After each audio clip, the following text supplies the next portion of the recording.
Alright, so last night's video in the turquoise room was just a teaser tutorial. There's a lot to unpack.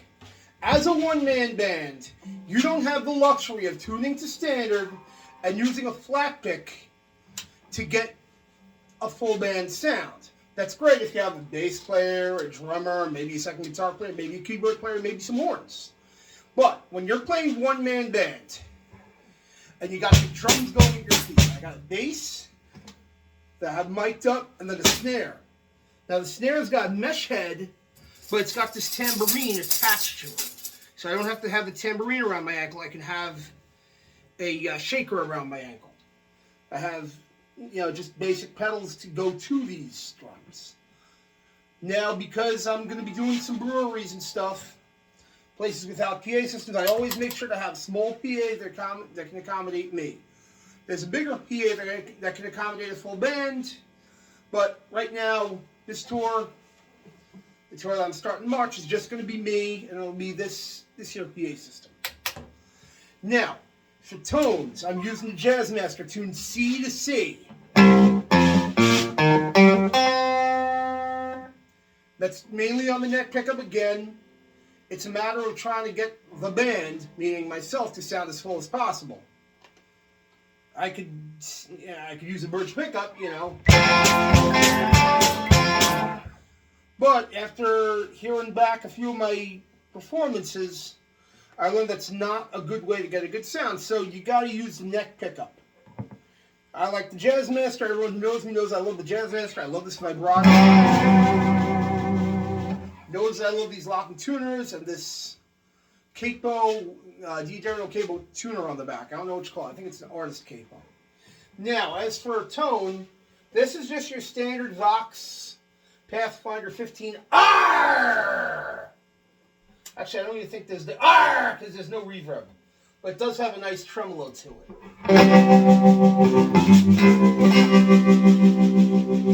Essential sound, if you ask me. But more importantly than that, I got two pedals running. I got a delay. I don't know if you can hear it or not. It's subtle. I don't like to use my effects to be overbearing. It's subtle. It's in there. You miss it when it's not there.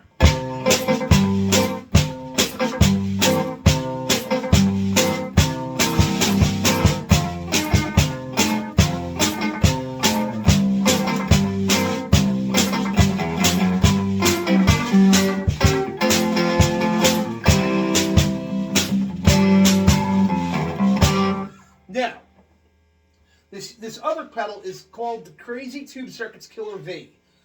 On the left side, it's like a Magnetone amp. I don't know if any of you have ever had the pleasure of playing through a Magnetone or listening to it, but a lot of those Buddy Holly recordings, a lot of 50s stuff, a lot of 60s stuff. Bo Diddley, I know, used a Magnetone, as did Lonnie Mack with Memphis, as did Robert Ward. He was a Detroit guitar player. He played in the Falcons, which is the precursor band to the Four Tops, Levi Stubbs' band, pre-Motown. Lupine Records. Now, the left side of this pedal is like a tweed sound, a tweed overdrive sound. Without it on,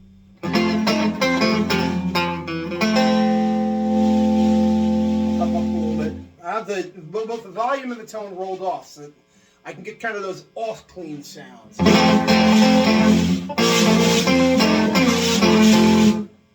Remember, I'm tuned C to C. But with it on and with my volume rolled back, on the mellow sound with the treble rolled all the way up, sounds like this.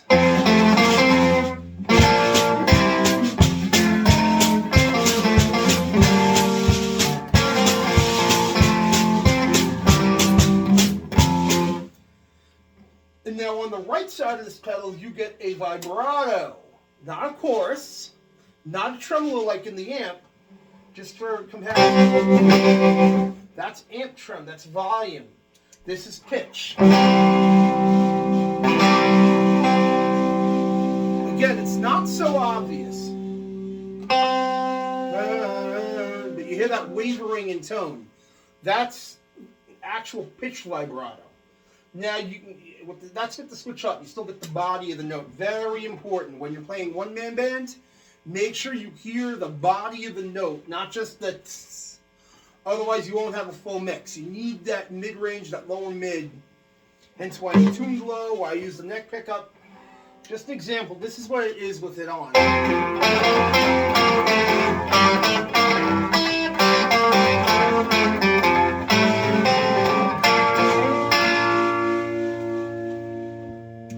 But for the bulk of my sets, it's like this.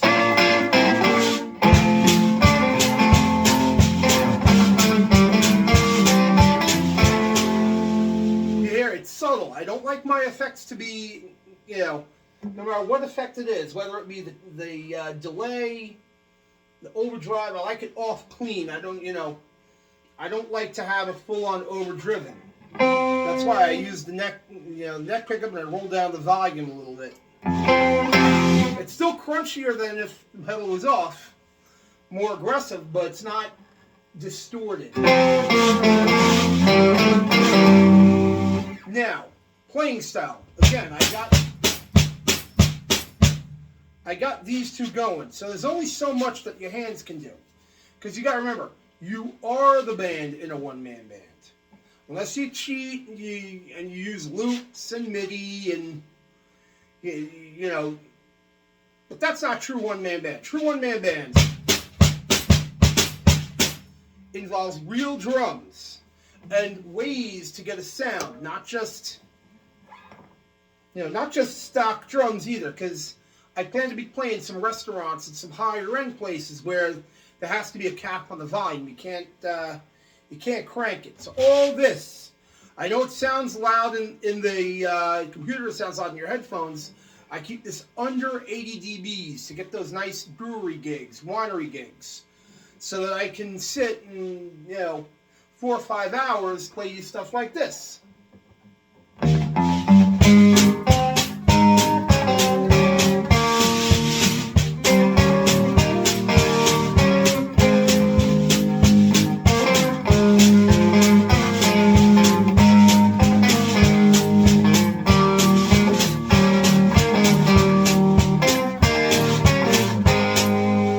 Now, first principle of one-man band guitar playing is the bass note. That's why I use this thumb pick. You don't use a flat pick and try to get it with your fingers. You won't get strong. The guitar needs to be your orchestra. So figure this is your bass player, your upright bass if you're in an orchestra. Cello is like these two strings, the A and the D string, or the F and the B flat string.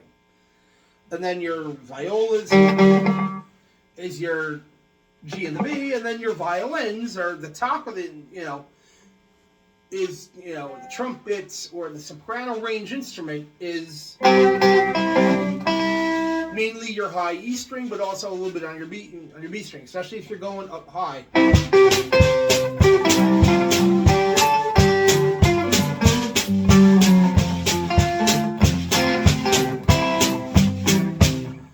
Notice I'm always keeping this going.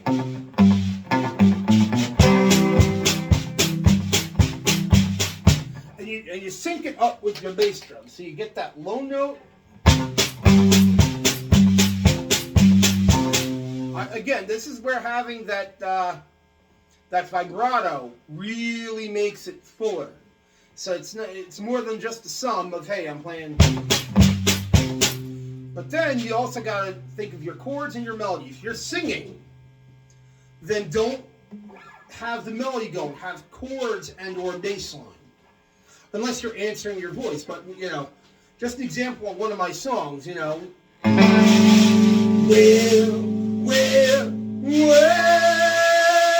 everybody's looking in the corner with a mirror in each hand. And a crowd is slow behind you, all under your command. Your soul can't live in something sleeping anymore. Now, notice there was wasn't much going on up here with, I'm just, but what was going on, it's hard to pick up this. Everybody's coming on the mirror anytime. I can even do that if I want to lay back and let the vocals come through.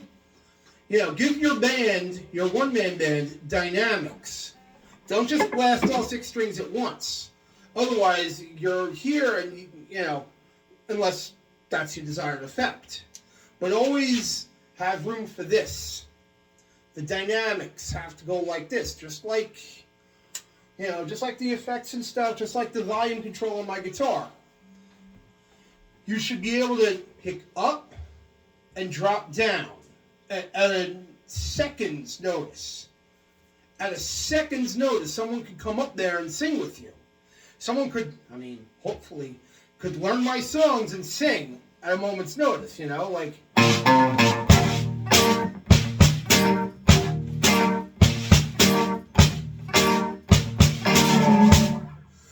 There you make me go again, questioning my sanity.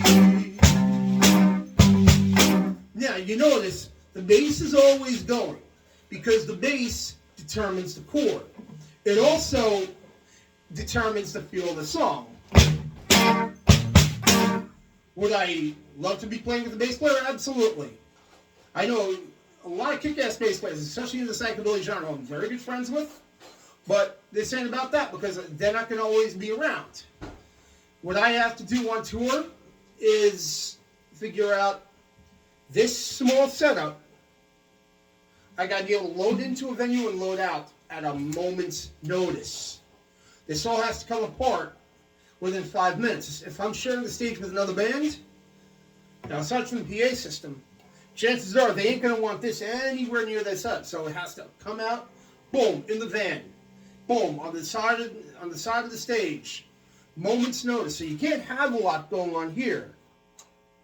But what you do need is compact, and also understand that you're not going to have your buddies around at every gig. People come up and sing, come up and play bass, come up and play drums, come up and play second guitar, maybe a horn, maybe an organ. I'm open to that. Hey, if I meet musicians on the road, and I really hope I do, come up, join me on a few songs. I love collaborating. I enjoy it immensely. But I know that no one's going to want the tour schedule. Look at my song kick, and you'll see what I mean about a tour schedule. It's not complete yet. It's 10% complete. Not even. I don't even think it's 10% complete of what I want to be doing. I want to be out every single night of the year. Easter Sunday, find me a gig in Roanoke, Virginia. Or Virginia Beach. I know it's a Bible Belt. Hard to do. 4th of July. Hanukkah. Christmas. I don't care where. I don't care where it's going to be, but I do want to be doing shows every single night of the year, and I know most people have a family. I have a family too. Have a work-life balance. I don't have that balance. Those of you who know me the last 10 years, it was cabs.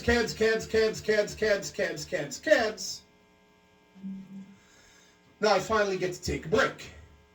But the important thing is make sure this is your orchestra. This is your whole drum kit. You don't have the luxury of, being able to do even this.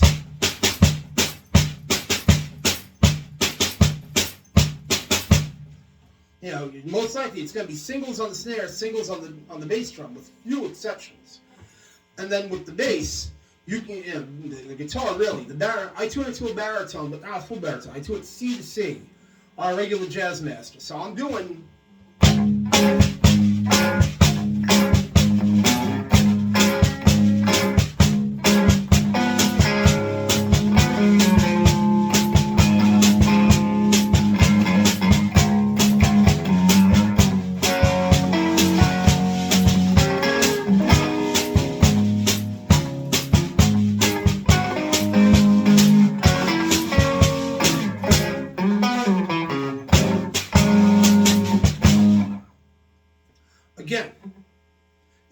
to play with all the other musicians, but I have to do this myself with just this guitar, this amp, this drum set, and nothing else.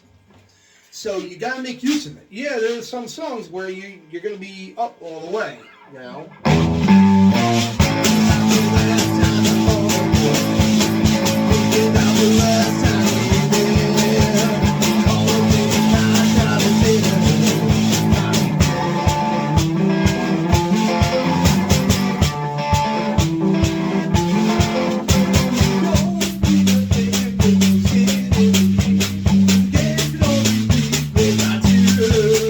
Again, what I'm doing is I'm just keeping the bass because you drop the dynamic.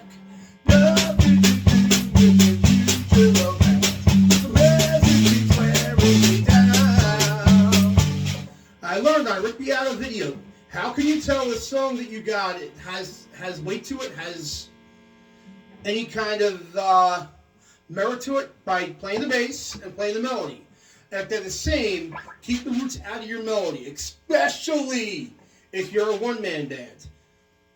You're a one-man band, you sing the root, you play the whole chord, there's nowhere to go, and you don't have any, you don't have, counterpoint. My music, all counterpoint. I recommend if you write songs, and a lot of you guys do, I know who my friends are, who my fans are. You guys all write songs. Counterpoint, counterpoint, counterpoint. That means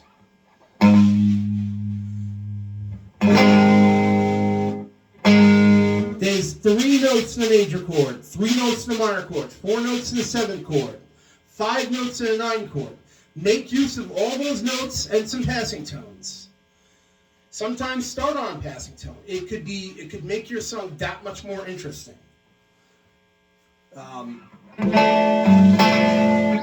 You know, music's supposed to move. You're not supposed to stay diatonic the whole song. I talked about this last night in 8 Days a Week. Yeah, that song is fairly diatonic. It's kind of in a major Lydian key, so.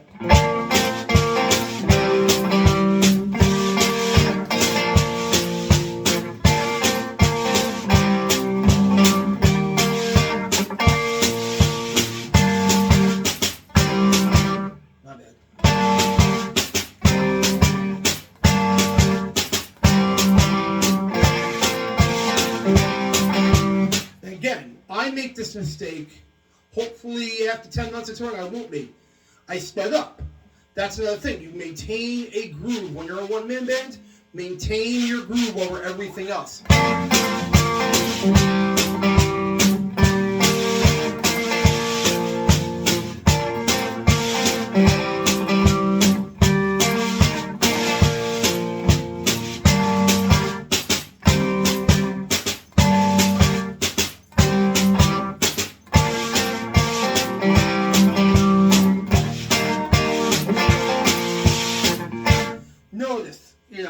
I practice when I preach.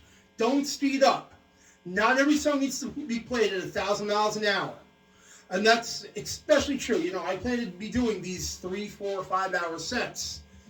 Breweries, hit me up. If you think you got a brewery to have me play at. I don't know anyone in most states, especially in most areas. I don't know people. I used to, when I was on tour with the Arkhams, how we knew everyone. But this is 2023. I don't know that many people anymore. Please, if you know a brewery, get me in touch with them. I would love, unless I'm opening for a bigger band, I want to be on a brewery because I think that might be the easiest way built-in crowd. I'm not turning anything down. I don't turn nothing down. The minute someone says yes, I take it. I take the gig. I can promote it. I can usually ask other bands, and most other bands are my friends, so we join each other all the time. They come here. I trade shows with you. So you come to New York, come to Long Island, I make sure you get something. You don't have empty tour dates around here. There's enough different markets that I can help you out with. Please help me get, especially the breweries, and onto shows of similar genre bands. I'm talking psychobilly, rockabilly, power pop, garage rock, punk bands. That's what I want to be doing on shows. I don't want to be just myself. Hey, because I don't know anyone anymore. I used to know everyone. Now it's 2023. Been off the road for 10 years. The Arkhams play a show here and there, but it's not full time. So I really have to get back in with the one-man band.